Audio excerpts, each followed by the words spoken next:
พ้นผ่านมานานหลายปีแต่น้องไก่นี้ไปมีผู้หาคนใหม่ได้ข่าวว่านางนั่นอยู่กรุงเทพกรุงไทยอายเองก็สุดห่วงใยน้องจากไปบ่ได้สั่งลา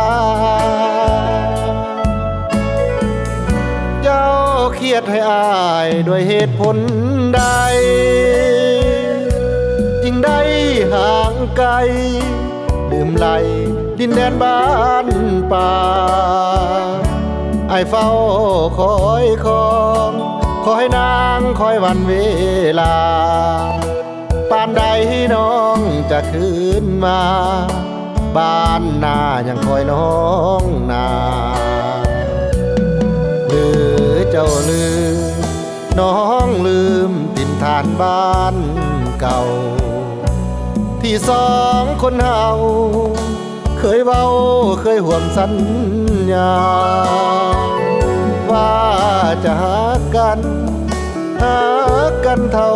สัวสีวาน้องลืมแล้วบ่สัญญาที่เอ่ยว่าจะสาบานต่อกันอายยังจะมันบ่ลืมสัญญาน้องอยู่ใส่นาออกพรรษาไอ้เหงาเศร้าใจพอส่งเสียงเพลงบรรเลงไปฮอดสามวัยผู้เด้อไอ้เหงาเศร้าใจน้องจงกลับไปถิ่นฐานบ้านนา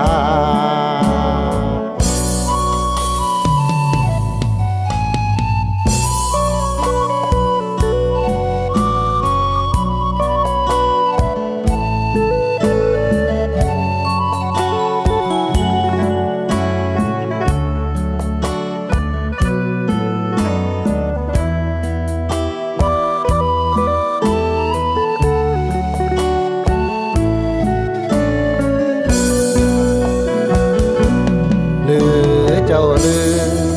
น้องลืมถิ่นฐานบ้านเก่าที่สองคนเฮาเคยเว้าเคยห่วงสัญญาว่าจะหากัน